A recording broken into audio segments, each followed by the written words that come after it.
Hola, espero que se encuentren todos muy bien. Mi nombre es Carlos Peña y esto es Recorriendo Documentos.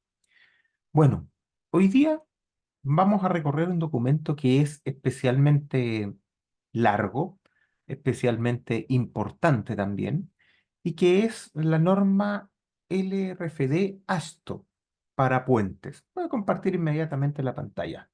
Antes que se me olvide, déjenme su like, por favor. ¿Ya? Eso. Bien, aquí estoy compartiendo la pantalla, aquí les comparto un poco la norma. Circunstancialmente voy a mirar la del año 2020, pero en realidad en los últimos años esta norma no ha cambiado demasiado en su contenido. Sí, evidentemente edición tras edición va sumando algunas cositas, pero el, la parte más importante no ha cambiado demasiado. Bien, esta norma se orienta al diseño de puentes, ¿ya? Y aquí hay que tener ya un cuidado importante. No es para diseño de cualquier cosa, ¿cierto? Cuando hablábamos de ASC7 era para diseño estructural general. Cuando nos vamos a los puentes, nos vamos a este código en particular y vamos a ver las semejanzas o diferencias que puede tener con otros tipos de códigos. Lo principal, ¿cierto? Este es un código que está orientado a los puentes. ¿Qué tipos de puentes? Básicamente los puentes carreteros, viaductos, ese tipo de cosas, ¿ya? No necesariamente puentes colgantes, aunque evidentemente usted va a sacar mucha información de acá para cualquier puente que quiera hacer. ¿Qué es lo que nosotros tenemos como análogo en Chile? Tenemos el manual de carretera de la Dirección de Vialidad del Ministerio de Obras Públicas. Bueno, nuestro manual de carretera, que se actualiza de manera muy seguida, hereda mucho, mucho contenido de este código, de la ASTO el RFD para puentes, ¿ya? Por razones obvias, ¿cierto? Puentes, carreteras, las cosas se parecen muchísimo. También lo expandimos un poco a túneles. Lo que más ocupamos, ¿cierto? Son estructuras de contención, porque este tipo de normas nos da mucha información de cómo diseñar ese tipo de estructura y no las tenemos en otros códigos más generales. Entonces vamos a ir viendo, para que se hagan una idea, este código, ¿cierto? El que les estoy mostrando acá, tiene 1900 páginas. Ya, o sea, es una cosa molesta de leer, ¿cierto? Ir página por página puede ser una lata. Yo hoy día, ¿cierto? Voy a hacer un recorrido por este documento, les voy a contar ciertas cosas y hay algunos capítulos por los que derechamente no voy a pasar, ¿ya? Pero les voy a contar lo que es. Empecemos entonces nuestro recorrido. Empecemos el recorrido por el principio, ¿cierto? Aquí tengo, voy a hacer esto un poco más grande para que ustedes lo puedan ver bien. Ya. El primer cuadrito, ¿cierto? En estas 1900 páginas, yo lo que hice fue poner cuadritos para ir uno por uno mostrándoles cosas que yo les quiero contar. En particular, vamos a ir recorriendo los capítulos, el inicio y no el capítulo completo. Bueno, el código tiene 15 capítulos. Aquí están, ¿ya? Todos estos capítulos son, en general, partes del proceso de diseño de un puente común. ¿Ya? Entonces vamos a ir uno por uno estos capítulos, a ver a qué llegamos. El primero, ¿cierto? Que tiene que ver con la introducción, la filosofía de diseño y esas cosas. ¿Qué es lo que podemos encontrar aquí? Aquí vamos a encontrar algunas cosas que pueden ser interesantes. Normalmente la gente no las pesca mucho, pero pueden ser interesantes porque le dice a usted cómo es el método del RFD, cómo debe manejarlo. Empieza aquí, se fija, aquí aparecen probabilidades de falla, empieza a ordenarlo de esa forma. Básicamente le explica a usted por qué se va a diseñar de una forma u otra. Ya, no es que usted tenga que hacer análisis estadísticos muy complejos, pero le dice por qué se va a diseñar de esa manera. Desde ya, en un puente, a diferencia de otro tipo de estructura, usted no elige el RFD ni ASD, elige los dos porque el código lo obliga. ¿A qué me refiero con eso? Hay estados de resistencia que usted los va a diseñar en el RFD y hay otros de servicio, de trabajo, como deformaciones, fatiga, etcétera, etcétera, que usted va a necesitar revisarlos a nivel de tensiones de trabajo. Pero eso se lo dice el código también. ¿Para qué cosas necesita un método? ¿Para qué cosas necesita el otro? ¿Ya? Entonces, a pesar de que esta se llama norma LRFD, hay muchas verificaciones que son a nivel de servicio, ¿ya? Eso hay que tenerlo bastante claro. Bien, sigamos avanzando. El 2, capítulo 2, aquí lo estoy viendo. Dice diseño Y, bueno, diseño y ubicación. En realidad, este capítulo, ¿cierto? Pueden leerlo, pero no nos ofrece tanto contenido técnico como el que uno usualmente está acostumbrado a buscar en este tipo de código. Así que nos vamos a saltar rápidamente esto. No nos importa demasiado. El capítulo 3 ya, aquí hay otra cosa. El capítulo 3 no, esto es otro punto importante. Normalmente, el capítulo 3 es el más abordado para el diseño de puentes, porque aquí nos describen las cargas, bueno, las cargas y las combinaciones de carga. Entonces nos dicen para qué tenemos que usar estas cosas. Démosles una ojeada muy rapidita a esto, ¿cierto? Porque hay algunos cuadritos que yo voy aquí poniendo para que sea más fácil explorar el documento. Por ejemplo, aquí tenemos una tabla, que es la tabla de combinaciones y factores. ¿A qué me refiero con combinaciones y factores? Aquí le dice esto, usted tiene combinaciones de carga que están exclusivamente definidas para diseñar por resistencia. Y después tiene otras que son para servicio. Ojo, esta norma es muy completa y seguro que en esta pasada yo no voy a alcanzar a contarle todos los detalles, pero créame por ahora que este mismo código también le dice qué verificaciones tiene que hacer con cada una de estas combinaciones de carga y lo manda al lugar de esta misma norma donde están las verificaciones para que usted las haga. Claro, la norma es muy completa, es muy larga, es un poco trabajosa, hay que hacer verificaciones mucho mayores que en una estructura común y corriente. Aquí usted tiene que pensar en que si usted normalmente en una estructura se demora 2 días en hacer todas las verificaciones, aquí probablemente se demore la semana completa porque son 2 o 3 veces más las verificaciones que usted tiene que hacer. ¿Ya? Pero la misma norma les va diciendo cuáles son, y esa es la parte fácil.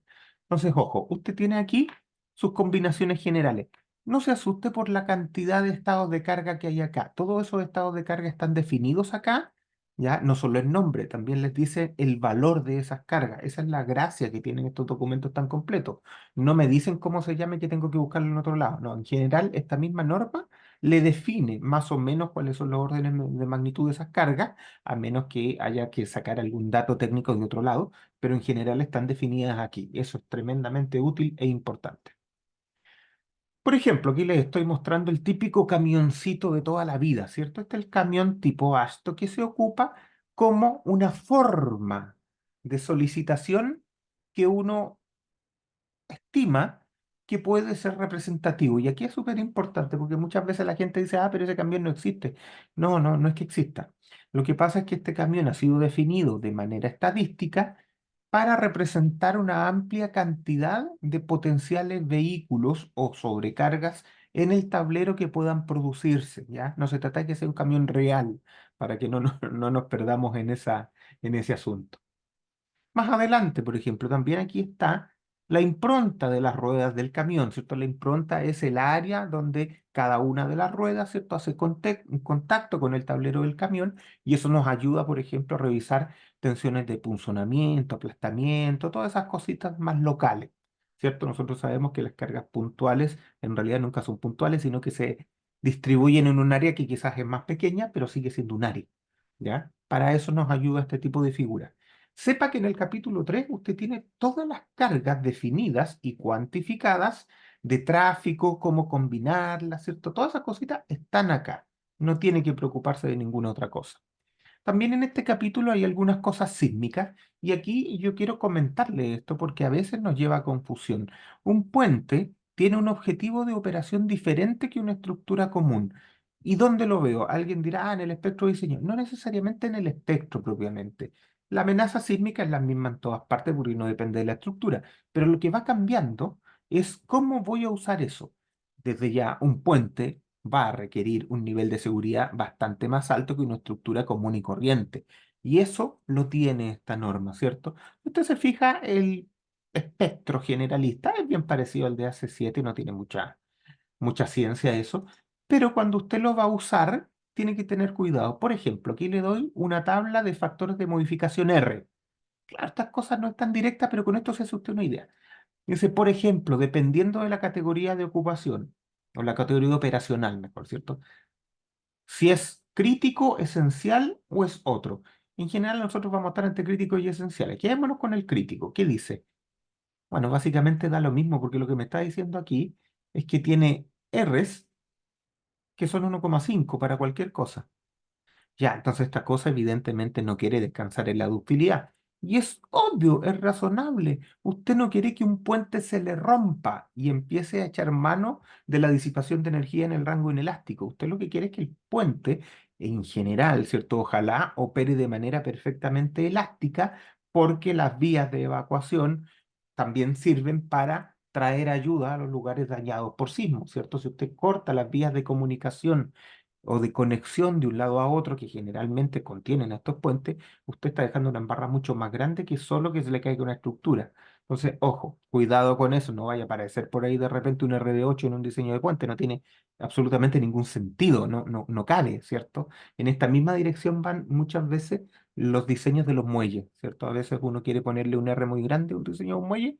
Bueno, acuérdense de los puentes porque desde el punto de vista operacional de la conectividad de la región se parecen mucho. ¿Ya? Bien, sigamos avanzando. En este mismo capítulo 3 hay presiones de tierra. Claro, ¿por qué las nombro? Porque estas presiones de tierra tienden a entregarnos mucha información útil respecto a cómo se diseñan los muros de contención, que es un tremendo problema, ¿cierto? En general. Aquí, este código le dice todo, le dice cómo diseñarlo, cuáles son las cargas y más adelante también le va a decir cuáles son las condiciones de aceptación de cada uno de estos muros. Pero sepa usted que las cargas están acá, están absolutamente resueltas. Después, fuerzas debido a deformaciones superimpuestas. Claro, esta es una cosa que a nadie le importa en una estructura común porque uno va poniendo juntas de aislamiento. Pero aquí, ¿qué son estas cargas de deformaciones superimpuestas? Son el creep, la temperatura, ¿cierto? Todas esas cosas que al ser una estructura más larga, ¿cierto? Empieza a tener importancia, ¿cierto? Ya el tener un puente larguísimo, si es que uno no le pone ciertas cortes entre medio, va a significar que por temperatura esta cosa puede crecer y acortarse bastante, y eso va a molestar a las armaduras y también va a molestar a los puntos de anclaje y los extremos del puente, ¿ya? Todo ese tipo de cargas que empiezan a aparecer acá, también el código se los da, se los define, se los cuantifica y le dice cómo usarlo.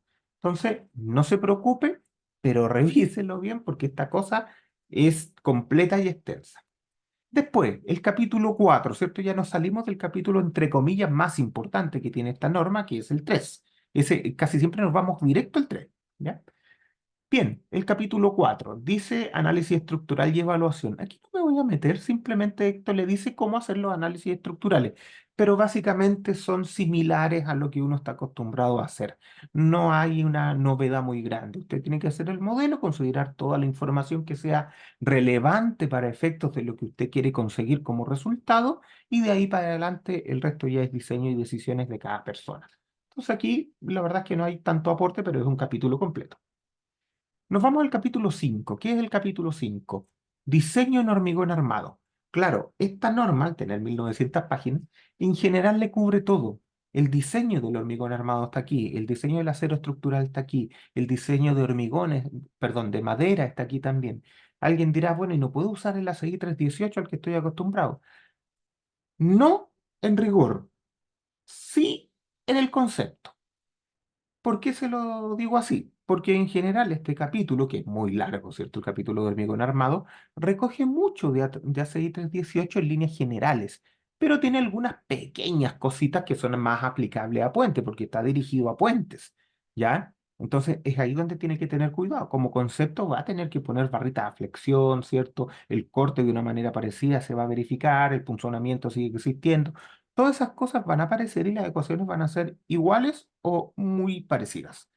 Pero hay algunas verificaciones adicionales que usted va a tener que hacer que se trata de, no sé si fallas, pero se trata de situaciones que solo ocurren en puentes. Y entonces ahí tiene que buscar mucho en esta norma y en este capítulo. Este capítulo, adicionalmente, ¿cierto?, del diseño general, trae mucho de lo que se refiere a pretensado, porque las vigas de puentes de hormigón armado tienen mucho de cables de pretensado, ¿cierto? ACI 318 tiene un capítulo de pretensado, sí, pero aquí hay mucha aplicación del pretensado, de cómo poner los cables, de las pérdidas, ¿cierto? En el tiempo, de las pérdidas por la pretensión que se hace cuando esto se construye. Todas esas cosas se abordan aquí de una manera muy, muy completa y siempre orientadas al uso en puente. Alguien podría decir, bueno, también en pasarelas, sí, estas cosas todas se parecen, entonces en realidad las pasarelas también quedan bastante metidas dentro de estas cosas. ¿Ya? Sigamos mirando. El 6, capítulo 6. ¿Qué es? Estructuras de acero. Claro, alguien dirá, ¿y no puedo usar el ISC 360? En general sí, pero en el detalle no, porque hay algunas verificaciones adicionales que usted tiene que hacer acá que son un poco más importantes. Por ejemplo, aquí hay muchas verificaciones por serviciabilidad, ya fatiga, deformaciones, transmisión de flujo de corte por los conectores stud entre la losa y las vigas de acero, si es que es un puente con vigas de acero, ¿cierto? Todo ese tipo de cosas van a aparecer aquí y también aparecen proposiciones de detalles que son mucho más específicos para el uso en puentes, ¿ya? Entonces, bien, tiene este capítulo. Tiene también un capítulo de diseño de estructuras de aluminio. No me voy a referir a este. Tiene otro capítulo que es diseño de estructuras de madera. Alguien dirá, no, pero es que no hay viaductos de madera. No, viaductos no, pero hay bastantes puentes que son más rurales que son de madera. ¿Ya? Y aquí hay un capítulo específico de cómo abordar esos puentes, cómo abordar las vigas de tablero, cómo abordar el tablero, ¿cierto? Aquí le dice a usted cómo debería resolver un puente de madera, que todos entendemos que no es un puente principal, un puente crítico, sí, pero sí puede ser un puente interior o un puente más rural. ¿Ya? Entonces está aquí también. ¿Qué más tiene? Sistemas de deck.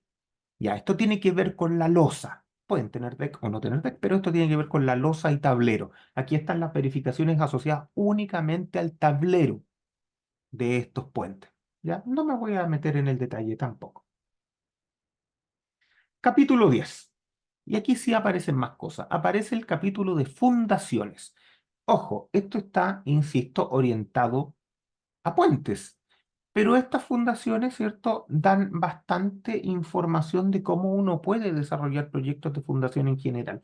Eh, es común que uno no tenga demasiada bibliografía y demasiada normativa respecto a cómo diseñar fundaciones, para qué sirven, ¿cierto?, cuáles son los criterios. A veces cuesta encontrarlos un poquito más allá de factores de seguridad, el volcamiento o el deslizamiento. Aquí hay un poquito más de información y conviene mirar este capítulo alguna vez. Les insisto, primero está orientado al diseño de puentes, pero le puede servir para varias más cosas. El siguiente capítulo, capítulo 11, muros y otra cosa. Lo que más importa de este capítulo son los muros. Aquí es donde le aparece a usted cómo diseñar un muro de contención. Alguien dirá, pero nos dijo que en el otro capítulo. No, no. Capítulo 3 aparecen las cargas. Aquí les dice cómo diseñar el muro, ¿cierto? Temas de estabilidad, ¿cierto? Aquí es donde aparecen las estabilizaciones con clavos, soil nailing y ese tipo de cosas. Aparecen aquí también. ¿Ya? Entonces, si usted quiere diseñar muro de contención, métase aquí también porque están los criterios de aceptación y varias otras cosas. Dentro del capítulo, ¿cierto? Aquí le muestro simplemente una figurita para que se haga una idea. Aquí dice cómo son las cargas que usted debe usar para el diseño de un muro de contención, en este caso un muro de voladizo, ¿cierto? Común y corriente. Y también esto se hace cargo del tema sísmico, ¿ya? No siempre las normas se hacen cargo del tema sísmico, pero esta norma, la AASHTO, el RFD, tiene consideración de sismo en casi todas las cosas que aborda. ¿Ya? Entonces es muy, muy importante considerarlo. En el anexo, ¿cierto? Lo tengo más adelante. Bueno, aquí tengo otro monito, ¿cierto? Donde esta cosa se preocupa de este tema de las pantallas con anclajes. También esto está bastante cubierto por este código y usted puede diseñar este tipo de estructura, ¿cierto? De contención utilizando este código también. En el anexo, aquí hay un anexo. Hay muchos de estos capítulos tienen anexos, pero no me ha parecido necesario mostrarlos en este recorrido. Ahora, este sí me parece necesario mostrarlo porque se trata del apéndice A del capítulo 11, diseño sísmico de muros, ¿ya? De muros de contención. Entonces aquí es donde usted tiene todas estas teorías de empujes de muro de contención, donde se justifica por qué se ha elegido una u otra manera para poder aplicar estas cargas. Ya es bastante interesante leerlo acá, entender por qué se están ocupando, ¿cierto? Y cuáles son las elecciones que se han hecho y por qué razón. ¿Ya? Yo les recomiendo que ustedes lo miren. Todas estas metodologías están heredadas en nuestro manual de carretera chileno, ¿cierto? Que se actualiza bastante seguido, pero no está heredado todo lo que tiene que ver con la justificación de los por qué. ¿Ya? Entonces, si bien nosotros en nuestro manual chileno tenemos este contenido, el contenido original está acá en la ASTO y conviene leerlo, ¿ya? Igual usted tiene que aplicar el manual de carreteras en Chile, si estamos trabajando en Chile, porque tiene algunos ajustes. Siempre lea el manual de carretera. Sepa que lo técnico viene de acá. En general, hay algunas cosas que no, como por ejemplo los aisladores sísmicos, eso no, ¿ya? Pero la gran mayoría de las cosas vienen de acá. Pero al llegar a Chile se modifican un poco. Por ejemplo, cuando se usa el camión ASTO típico, el manual de carretera le dice, oiga, ocupe el camión estándar ASTO, pero multiplíquelo por 1,2. Ese tipo de cosas aparecen a veces, ese tipo de ajustes. Entonces hay que mirarlo, ¿cierto? Hay que mirar en los dos lados. No puede llegar y usar la ASTO nomás cuando usted está hablando de puentes chilenos o cosas que se le parezcan. ¿Ya? Entonces cuidado por ese lado. Bien, aquí está el asunto de todo esto y dice cómo tengo que aceptarlo, ¿cierto? O no. Es muy importante, les sugiero que alguna vez lo lean. Sigamos avanzando. Ya me queda poquito. El capítulo 12, otro capítulo bien importante porque a veces está un poco desligado de los puentes. Se trata de estructuras enterradas tipo liner. ¿Ya? Aquí en general no nos vamos a meter a un túnel del metro, pero sí a túneles tipo liner. Muchas veces cuesta encontrar información de cómo valido yo un liner. ¿Con qué norma? Bueno, con esta norma es muy buena. Habrán otras también, pero esta es la inicial. El tema con el liner, ¿cierto? Es que su resistencia depende también del suelo circundante, ¿cierto? El liner en realidad se apoya en el suelo que hay afuera, requiere que el suelo que hay afuera sea bien compactado, sea suficientemente rígido, de manera que el liner trabaje esencialmente en compresión y no tenga flexiones.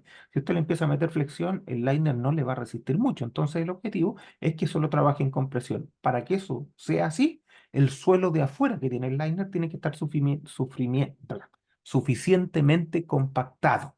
¿Ya? En el fondo aquí hay mucha interacción suelo-estructura para que estas cosas funcionen.